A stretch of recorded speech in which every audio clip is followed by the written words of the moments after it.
The biggest challenge I had to overcome was my own mind, sort of the moments where I would tell myself that I wasn't good enough or that I wasn't doing good work and that I wasn't going to be able to conduct an interview or to even present. But once I got over that mentality, I was able to accomplish a lot of things.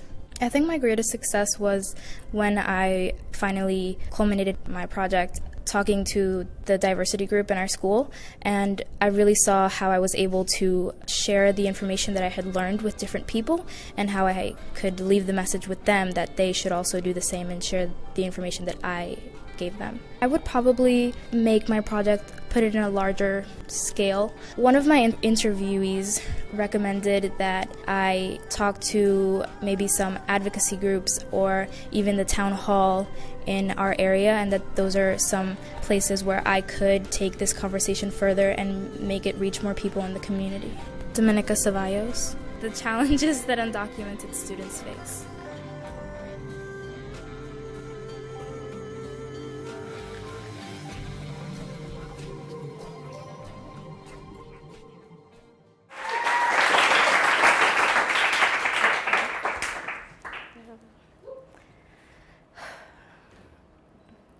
I want to go to college.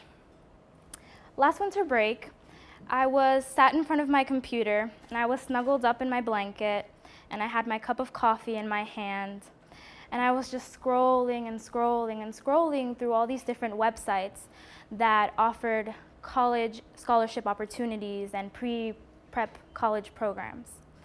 And I was scrolling through all of these different programs and through this list of all of these opportunities, and they were all different, but really they were all the same. They all offered opportunities to help me during the college application process. And after scrolling through this whole list of programs, I found that out of maybe 50 or more programs that I had looked at, I was only eligible for one. When you're undocumented in America, you feel less than. You feel like you have no rights, and you feel like you don't belong, because people are telling you that you don't belong here. But you feel like an American. You eat burgers and hot dogs like an American. You watch basketball like an American. And you love the fireworks on 4th of July like an American. And so if you express yourself like an American, I thought, why can't I go to college like an American? For my 20% project, I decided to start a conversation in our community about the disadvantages that undocumented students face on their path to higher education. I started my research by reading Lives in Limbo, a book by Roberto Gonzalez, who talks about a study that he did on 150 undocumented young people in America. And he basically follows their day-to-day lives and the many struggles that they go through. He also brings up a lot of terminology. One of the terms that I learned was tuition equity.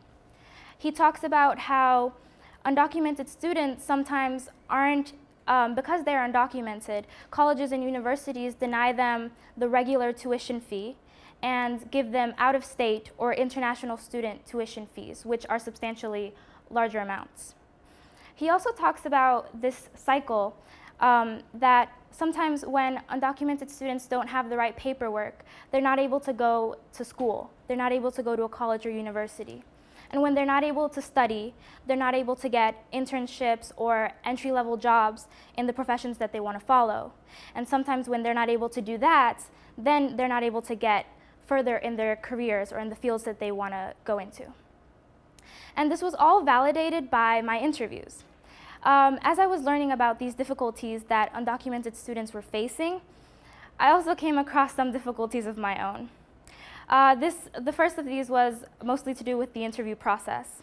I was able to interview Carolina Valdivia, who is a blogger, and she runs a website that provides both legal and educational resources for undocumented people.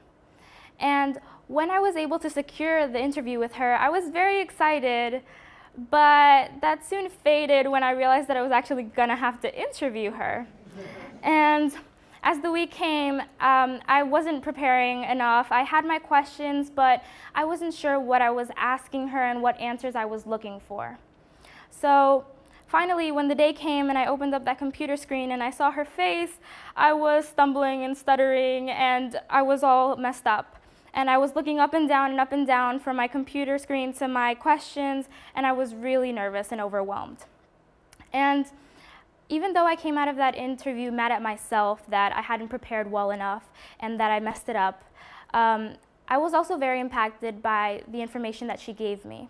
She was able to give me a lot of her own personal stories and her own story of being undocumented in America.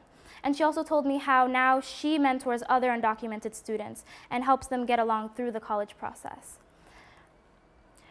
Which is why you might notice that why I would be very upset a couple weeks later when I opened up my computer screen and I saw that the recordings for that interview were no longer there. I was so mad at myself, I was so upset, I was in a rut that week, and I just told myself, that's it, Domenica, you're done. This project is supposed to help you prepare for real-world things that you're going to have to face later in life, and since you failed at this, you're going to fail at the real world, you're going to fail at life, it's done. And so, after some of my friends were able to console me, and after my teacher, Ms. Durso, said, Domenica, get it together, I realized that I had to solve this problem. And so I wrote back a very humble email to Carolina, and I said, I'm really sorry, I lost the recordings, but do you think I could interview you again? And she told me that she wasn't able to in the time that we had, but she did give me written responses that I did reference as I went along my project. And to finally solve this issue that came across, I interviewed Anna Pascu, a local paralegal who works at an immigration law office. And she was able to give me a lot of the legal aspect of immigration and a lot of the paperwork that she does and about legal programs, and she was able to give me a lot of logistics and information about those processes. But I also found very interesting how even though she works on the legal aspect of immigration and the paperwork, like I said, she also was very aware of the social issues that undocumented students face. And she was also aware of how some young people and some young students who she did these programs and did these paperworks for, how they struggled to sometimes go to school because they didn't have the right paperwork, and how sometimes they weren't able to get these programs, these government programs to help them because they didn't have the right paperwork. And so finally, the main, I think, issue that was sort of a looming cloud over me throughout my project was what my product was going to be. At the beginning of my project, I thought, I'm going to learn all this information and I'm going to put it into an educational pamphlet, because those are so fun. And finally, I quickly went away from that idea, and I told myself, where are you going to put all this information that you have absorbed, that you have learned? And I thought, I don't want people to share papers. I want people to share ideas. And so I decided to talk to some of the teachers and students in charge of our school's diversity club, and a club in our school that talks about diverse groups every week. And I was able to present to the students a diversity club. And we had a really good conversation about what really the logistics of immigration and the struggles that undocumented students go through. And I want to leave you today with the same words that I left the students that day at Diversity Club, which is that today it may seem like immigration and immigration reform is a hot topic in the news that is very politicized. But this is not about politics. This is about real people and real lives. Thank you.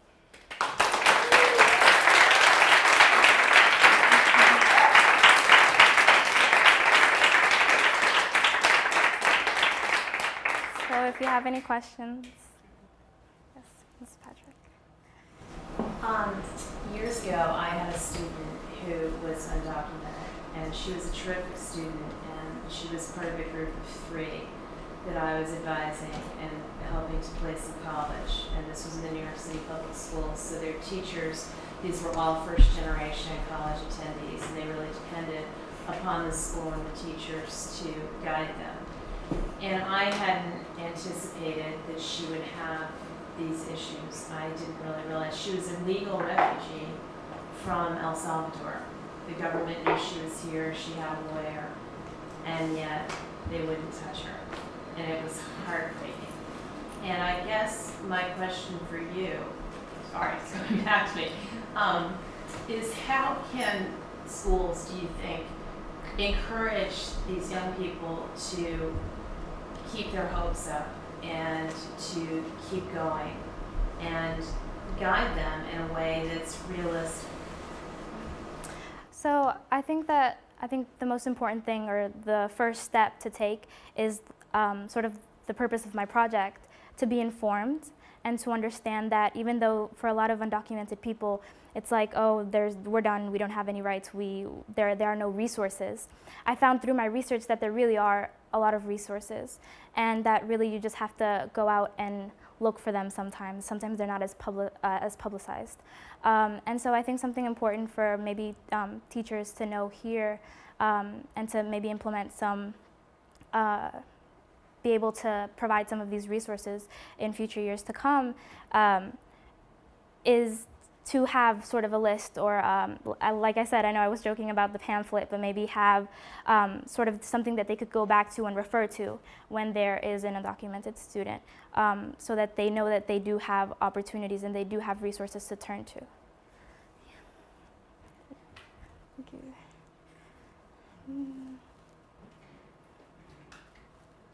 Yeah. I have to say, I'm stunned that you found yourself stumbling to an interview because you're so elegant. You're so eloquent. Thank You you. are an excellent speaker. Thank you. And I would just say that we work with a number of undocumented students. Quaker colleges have a 200-year tradition of accepting undocumented students, and that's where I would really ask people to look into, because colleges would love that. Thank you. Domenica, you talk a lot about, sort of the action on sort of the micro level about, helping students, but what would you say are the things that we can do, because it is a political question too. What would you say are the 3 things that we can all do to help advocate for undocumented students? Right. So I was actually encouraged by one of my interviewees. She encouraged me to take it to the next level. And if you sort of heard in my intro, I was talking about how this is something that I would hope to do if I were able to further my project. To bring this conversation, or to collaborate with maybe an advocacy group or with town hall, to talk about this to bring this conversation into a larger group of people. I think it's also important to be informed of, I know I'm talking more about the social aspect, or maybe the educational aspect, because that's what I was more familiar with and what I wanted to know more about. But there is a lot of the legal aspect that I was just brushing the surface on.